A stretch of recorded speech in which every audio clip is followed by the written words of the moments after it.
Good morning, Sunnyvale. Welcome. We'll get started in just a second.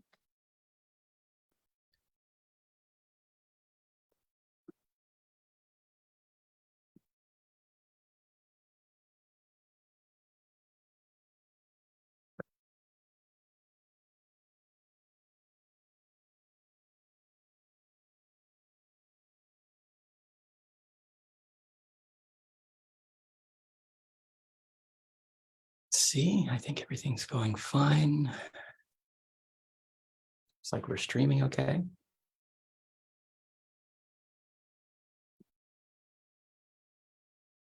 Good morning.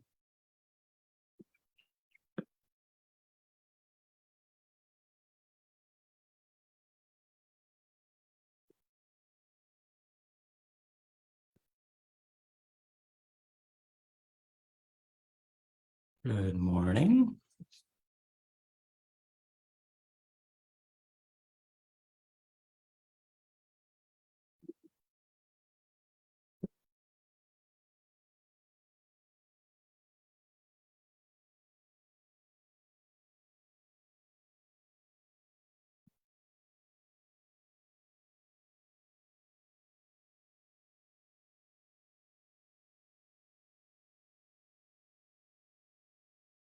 Good morning, everyone. Let's go ahead and get started. Welcome to my weekly virtual office hours. Welcome to the holidays. The holiday season is really kicking off right now.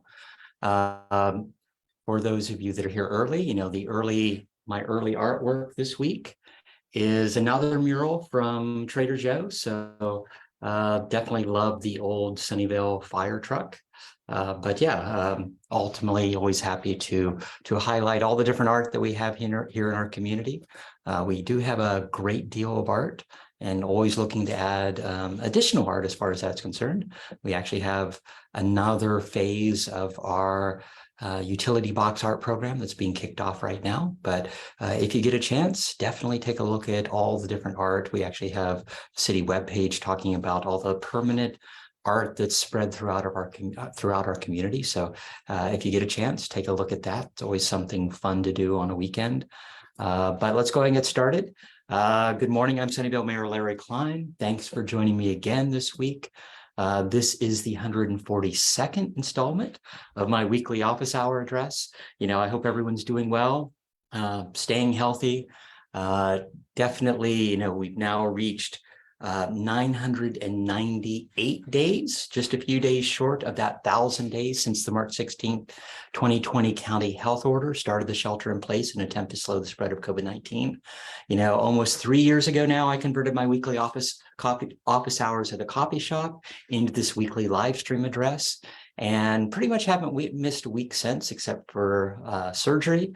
But people still say they appreciate hearing from their mayor each week, whether or not they're watching this live or watching a video delayed. You know, these addresses allow me to take stock of over the last few weeks, but most importantly, give you some updates on what's happening in the city, give you some words of encouragement, and tell you of all the events that are happening in our city. So thanks for allowing me to represent you and continue to work for Sunnyvale during unknown times. You know, most Fridays like today, I follow up my live stream address with in-person meetings at Being Seen on Murphy Avenue.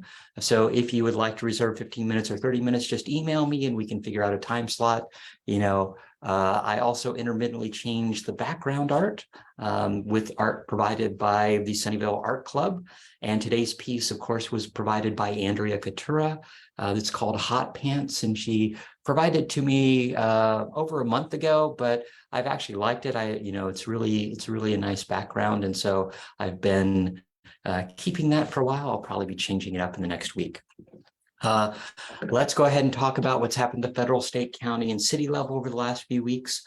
Last Tuesday was Giving Tuesday, so hopefully you all contributed to the nonprofit of your choice. You know, definitely it's good because all the different all the good that the different nonprofits do in our city is really important. But if you get a chance, definitely give this holiday season. I think, it's really important for Giving Tuesday. I visited Sunnyvale Community Services, and, they had a big open house. They had their first live auction in many years. So thanks to Mike Klein from State Farm for being that auctioneer. But they had tours of the new facility. They had, refreshments and ultimately, they had their big auction, and I think that raised a good amount of money for Sunnyvale Community Services. One of the gifts, or one of the auction prizes, of course, was pizza at the mayor's house, with a tour of our home that was built in 1928. And, ultimately, there were actually two winners. So I'm thankful for those winners for bidding up that price, bidding up that dinner with the mayor at the dinner's, homemade pizza and our pizza oven at the mayor's house, but ultimately just giving to a good cause. So thank you for both of the final recipients of that award. And then last Tuesday evening, council met. We started the session with started the evening with a closed session on our with reviews of our two direct reports. So council has two direct reports, the city manager and the city attorney, and every year we give them the review. And so, we actually have a very functional city. We have a great city manager, city attorney. And so it's good from that standpoint to be mayor for a city that is running smoothly to a large degree. And then as far as the main meeting, we continued proposal for amendments to the downtown specific plan block 20. So that's the old Macy's parking lot. The city line is looking to kind of refine what the residential and retail commercial uses on that location. And so they need a little more time, staff need a little more time. So that report will be coming to us, I think either later I think it's January at this point. And then council approved art and private development at the city line. So that same area, ultimately art that will go at the Redwood Square, but it's being placed at a temporary location right there at Matilda and McKinley in that green area along there. So that'll be going in sometime in the next month or so. And then we did several things with our boards and commissions. So, our boards and commissions are really critical to the operation of the city. We adopted a resolution to create a brand new commission, a Human Relations Commission. So this will be a 5-person commission focused on equity, access, and inclusion, which is one of the strategic goals of council.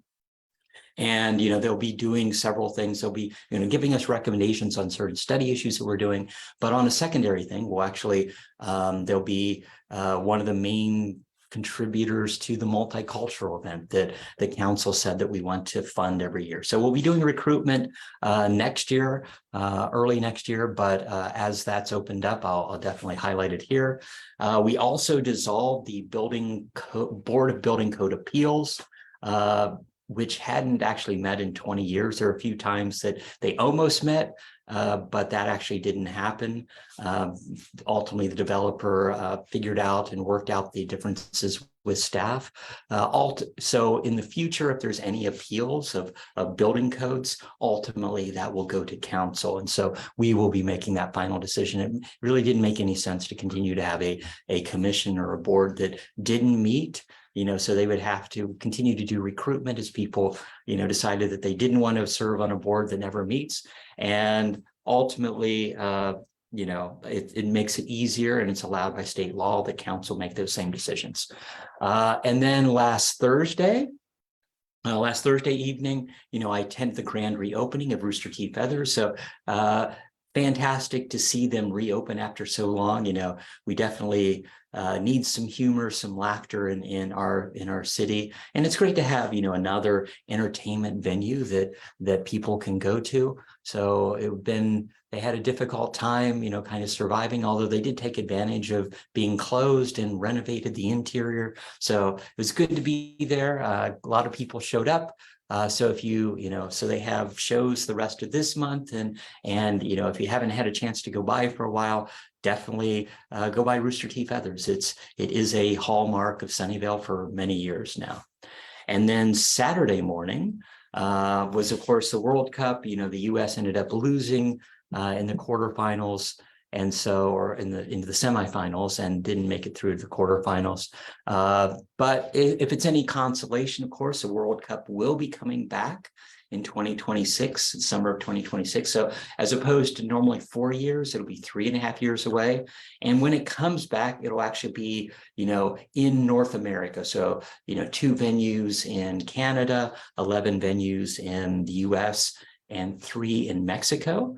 And ultimately, one of those venues will be Levi's Stadium. So we will have, a big contingent of soccer, football fans, descending into this area to see the different games that will be here. And ultimately, part of the 2026 World Cup is moving from 32 teams to 48 teams. So a lot more games going on, a lot more. And I think it's, as opposed to just a few weeks, I think it goes for an entire month because of so many games going on. So be interesting to see how that changes, and, happy to highlight, what can be done in Sunnyvale to have celebrations, to make sure our hotels are full, all of that. So looking forward to that.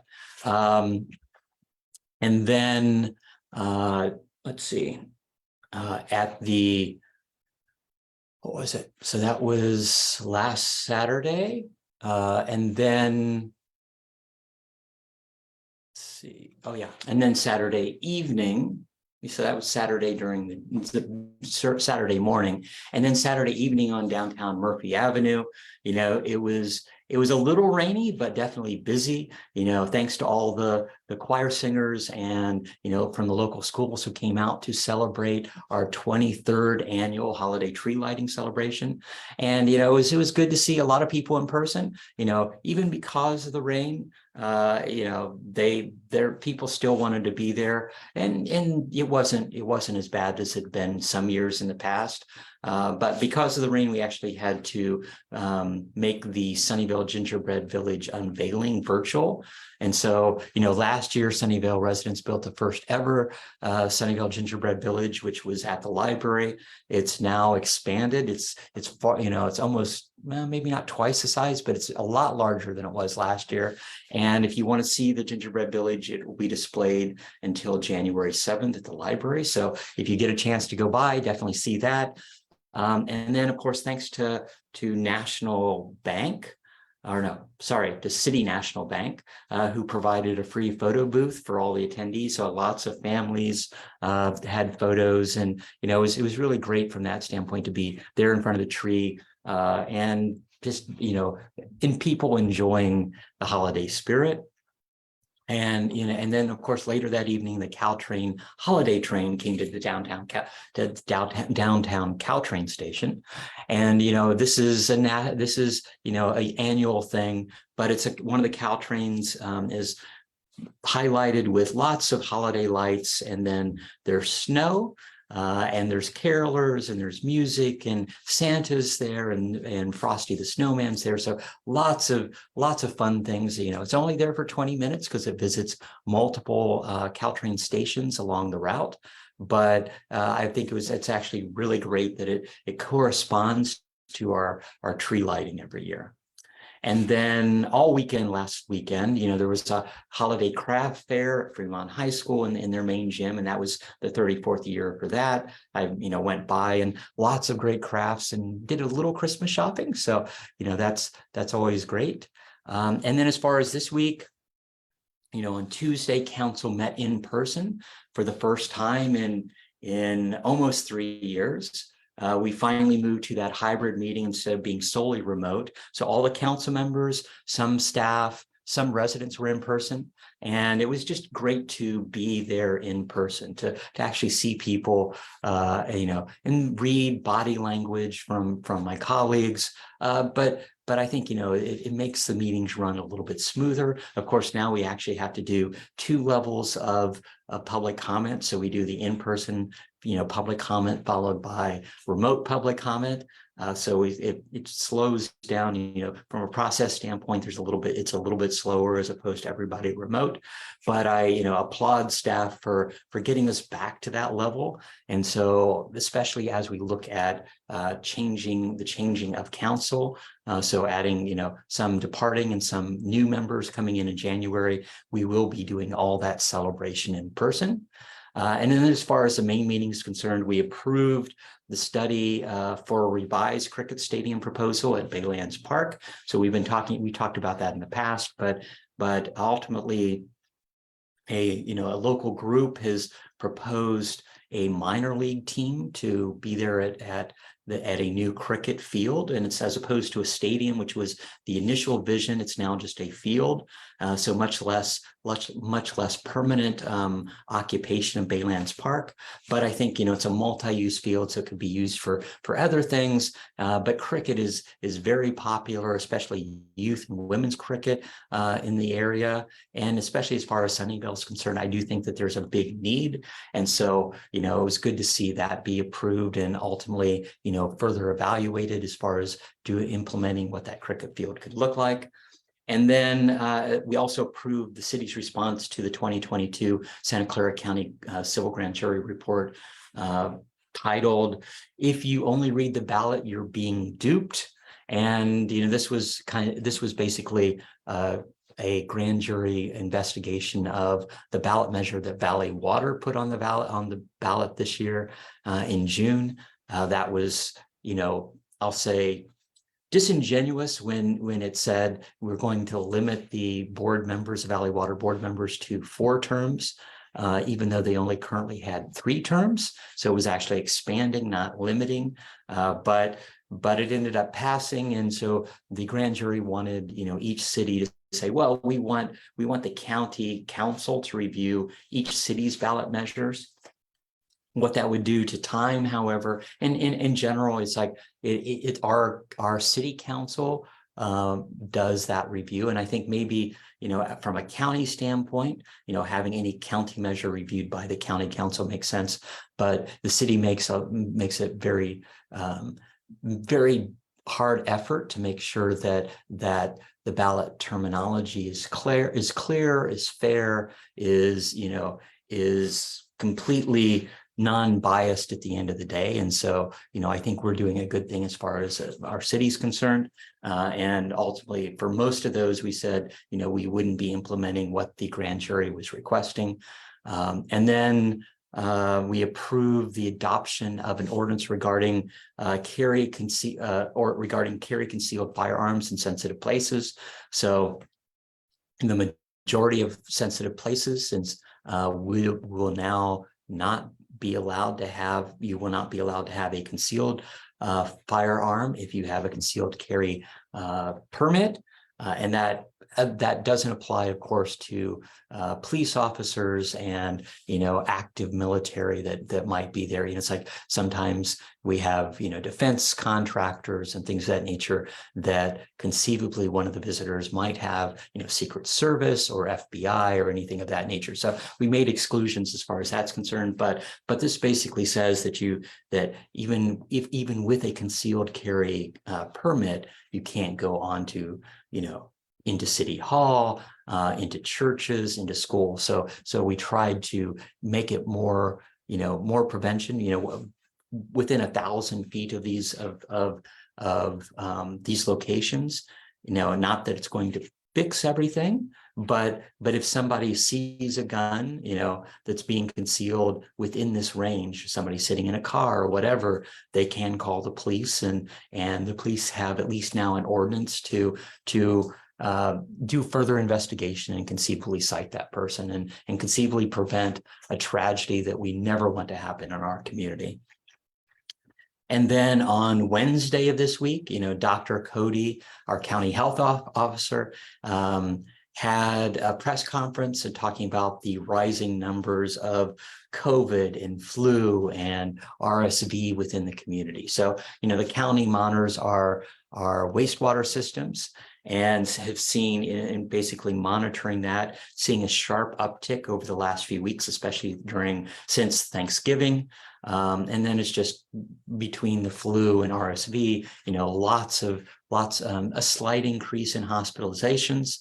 So they're recommending, of course, masking and distancing wherever possible during the holiday season. So I understand, lots of people are getting, going back in person, having holiday parties and all that, but be safe wherever you can. Get tested, making sure that you're getting tested frequently so that if you have COVID, you're not spreading it. If you have any symptoms, making sure that you, don't mingle with other people, all the good practices that we've learned over the last 2 years. Let's go ahead and get to our weekly COVID numbers since we're talking about COVID. COVID numbers across the nation are on the rise. Hospitalizations because of COVID, RSV, and flu are definitely increasing for across the country. From a national standpoint, we now have 99.2 million cases. That increased about 500,000 cases just in the last week. Nationally, we've also had 225 million people vaccinated. So about 2/3 of our population vaccinated, and about 50% have received their booster. So all that is good news. And then, nationally, about 78% of adults are fully vaccinated, and, 84% of those 5 and older have received at least 1 dose of the vaccine. But as for deaths, we still have people passing away with COVID. We've now reached 1,080,000. An additional 3,000 people passed away in the last week. As far as California, we're seeing a definite surge. We've now had 10,726,000 positive cases. And of course, some of those are, not counting all the home tested people. And we continue to see an increase in our daily average. So now we're having 7,800 new cases a day. That's up from just 5,400 cases a day last week, 4,200 a week of the week before that. 2,800, about 3,000 a month ago. So we've more than doubled our case counts on a day-by-day basis, and from a top positivity standpoint, we're now at 11.7% test case positivity for the last 8 weeks. So definitely, California keeps having a lot of new cases, and California has had additional fatalities, another about 200 in the last week. So we're at almost just under 97,000 people that have passed away with COVID. And for a county standpoint, our cumulative case count is now at 453,000 cases. That's up 6,000 just in the last week. And that's, almost double what we had a few weeks ago. We've had 2,533 deaths, so 9 additional deaths just in the last week. And, at least from a vaccination standpoint, people are vaccinated. More than 95% of those 18 and older are fully vaccinated. And, over 70% of those that are eligible for the booster have at least received 1 booster shot. I continue to spend lots of time advocating on our city's behalf, talking to county health, talking to our county supervisors. If you need to get tested, or you can go to scfreetest.org. And if you need to get vaccinated, if you need to get your booster, you can go to scfreevax.org. Let's go ahead and talk about what's some of the upcoming events that we have. The Tetra Hotel in Moffett Park continues to hold its free holiday events on Saturdays from 3 to 5 p.m. That'll be going on until December 17th. So you have 2 more Saturdays to enjoy that, but it has complimentary holiday treats and cocktails, live music. There's s'mores, there's hot chocolate, there's cider, there's a life-size snow globe, there's snow, there's even a drag queen, Mrs. Claus, so definitely go enjoy the celebration in Moffett Park on Saturdays. And then tomorrow, at Maker Nexus is actually having a holiday open house and a maker market. So people that have created things are actually having them for sale for Christmas, for Christmas and the holidays. So that happens from noon to 5 p.m. And if you haven't been to Maker Nexus, it's a great chance to go. It's on Orleans Drive in Moffett Park. But there will be, a variety of make and take festivities. activities. So where you basically create festive things that you can take home. There's also, let's see, there'll be vendors selling items that they've made. So that's always another place to buy items. And then there will actually be festive tunes all day, but handbell ringers from 4 to 5 p.m. So, hot apple cider, it's that time of the year when everybody's having lots of fun things happening. So that's free and open to everyone. So that's happening from noon until 5 p.m. tomorrow. And then tomorrow from 1 to 4 p.m., the Friends of the Library will have their holiday book sale. So you can go by there and buy some holiday books at the library. You can also visit the Gingerbread Village. And then tomorrow night, there'll be a dance show at the community center at the Sunnyvale Theater, and it's Who Stole Christmas? It's a dance show based upon How the Grinch Stole Christmas by Dr. Seuss. So, enjoy that. And then this weekend is also the Santa Run of Silicon Valley. If you want to join that, that's in San Jose at 3 p.m. on Sunday. But you can sign up, and pickup is at the Sunnyvale sports basement. And so that's happening. That pickup is today and tomorrow. So you still have plenty of time to sign up. But you can come join the fun, get in the holiday spirit, and dress up as Santa if you want. As far as upcoming council meetings, our last council meeting of the year is next Tuesday.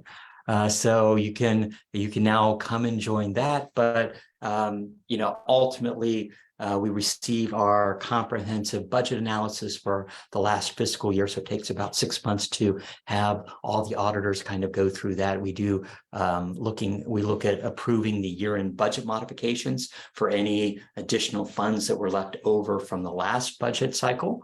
And then we're also looking at adopting an urgency ordinance to look at amending certain building construction zoning codes for accessory dwelling units based upon some state code that was signed earlier this year by Governor Newsom. So we want to get that in place before January 1st. So we meet up with what state code is so that there's no issues with differences between what the state requires and what the city requires for our zoning codes. So we're updating that. And I think that's the majority of Tuesday night's meeting. Let's go ahead and get to our weekly questions. If you have a question, just add it to the chat. I'll try to get to it. Lots of questions this week. Stephen asked, what happened with the Sunnyvale elections? So we had three new districts that were up for election this year. One of which was District 1, which is the southwest corner of Sunnyvale. And so that was Linda Sell was the only person who filled out all the paperwork. And so ultimately council canceled that election because she was qualified. She also has done kind of additional work after we canceled her election to continue doing that outreach. We saved the city, $20,000, but $20,000 is a bit of money, and so it's good from that standpoint. In District 5, which is north of the Caltrain tracks to 101, Richard Mellinger ended up winning with about 70% of the vote. So that's District 5. And then finally, District 3 was a nail biter until the very end. It was between Murli Srinivasan and Justin Wang. And ultimately, it was decided by a single vote. So, it was, 50-50 up until the very end, and those numbers. And actually on Tuesday it was tied. So there was another city in the Bay Area, Richmond, which actually had a tied district, meaning everybody. So it was equal. They had done all their recounts. They finished all their recounts, and as they continued to get final signature confirmations for people that didn't sign their ballots or over the last few weeks, or conceivably signed their ballots, but their signatures didn't match for whatever reason. People forget how they signed their ballot initially, but they finished the confirmation of that, and it ended up to be a single vote. And I've mentioned the story before, but when I was a kid, when I was 5 years old, living in Ohio, my mom ran for mayor against, let's say, the old corrupt mayor that lived in the town that she had grown up in. And on election day, she had lost by a single vote, but there were two absentee ballots, both in her favor. And ultimately, she ended up winning, becoming mayor by a single vote. So yeah, I've lived through those close elections before, but it shows that every vote counts. Thank you for everyone who took the time to vote, and this is an important part of the process. Next question, Hoy asked, is Sunnyvale's minimum wage the highest in the country or California? How is small business managing this increase? So, for 2022, so for this current year, Sunnyvale and Mountain View had the same minimum wage, $17.10, but it's not the highest. Emeryville was at $17.67. Seattle was at $17.27. Palo Alto was at $16.45. Coming in January, Sunnyvale will be going up to $17.95, and Mountain View will be going up to $18.15. And some of those other cities also having increases. I don't know what they are. So it's not the highest in the nation, definitely. Mountain View and Sunnyvale have been pretty much lockstep for years, but where we always go up by what we were both going up by CPI, the Consumer Price Index. We actually had a cap of CPI with a maximum of 5%. Mountain View said we're always going to go up by CPI. So now there's a difference. So that's why they're at $18.15 next on January 1st, and we will be at $17.95. But there's a big wage theft. There was a big minimum wage effort back in 2015.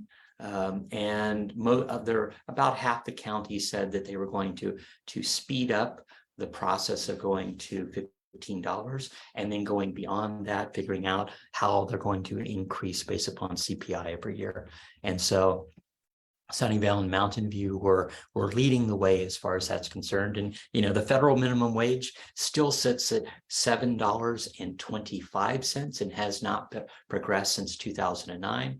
But if you talk to any of the local businesses, most of them are paying far more than the minimum wage just in order to get good people and keep good people at their businesses. Lee asked, I saw in the news about the homeless encampment in Lakewood Park. What happened? So yes, earlier this week, and council gave direction over about a year ago to deal with Home First. So Home First is working within the neighborhoods, doing outreach to the unhoused in the different portions of the city.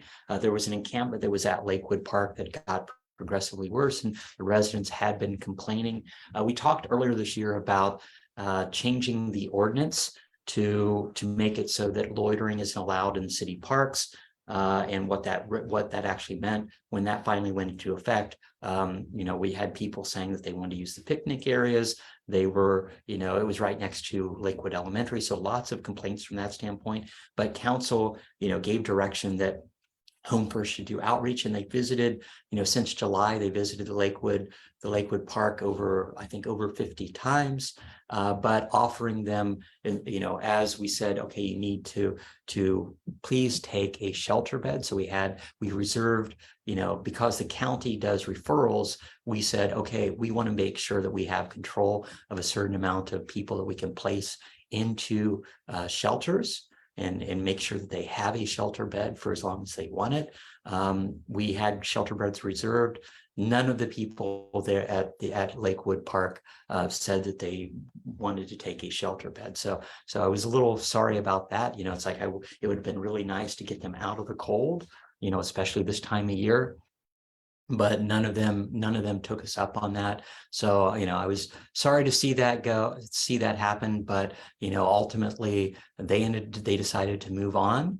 And, we've now cleaned up that area. The residents have gotten, some positive feedback from the residents. That's like, they're happier that they can now go back to use, that area of the park and, feel a little bit safer for their kids. Sharon asked, I keep asking but haven't gotten the answer. The AT&T infrastructure in our neighborhood is very old. Maximum capability is 6 Mbps. Rarely get that, is insufficient, and neighbors have tried other options, also unreliable or inadequate. What is being done to bring us up to par? Sharon, you thought that the city was in control of this. Actually, the city doesn't have any control of this. AT&T Comcast infrastructure is owned by the providers. They're using the city right of way, but the providers own all their infrastructure, what their rates are, or what their speeds are, upgrading their equipment is all completely on them. And it's talk to them, encourage them. I do talk a lot to our, government affairs from Comcast and such, saying, what are you going to do to upgrade? But it's making sure that they do that investment, and the city can't force them to. That's one of the problems. Judy asked, will Sunnyvale be bringing back the ice skating rink this year? Not this year. The ice skating rink was actually sponsored and managed by CityLine. And because of all the construction happening downtown, they decided that they didn't want to do it this year. They will be bringing it back most likely next year. But at least for this year, we don't have an ice rink, but there is that vision that they do want to bring it back in the future. Jackie asked, can you do captions for hard of hearing and deaf? So, I checked, and actually the videos that after they're released, and actually I think you can even click during the live stream on closed caption. And you can get on permanent online, closed captions, automatically generated closed captions, but in general, they seem to be good. And so you can do that for any of if you go to my videos, you can replay them and hit closed caption as far as that's concerned. Also, every video that I upload to YouTube, and so I upload these to YouTube afterwards, they also have the closed caption option. So those are automatically generated by Google, by YouTube when they're uploaded. So that actually works out fairly well.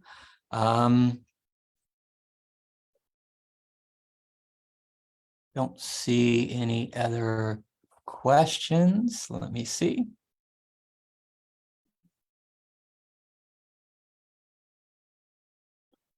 Good morning. In our neighborhood, we are experiencing a lot of thefts of packages, and I spoke with the police officers and she said that they only have 8 officers patrolling the street.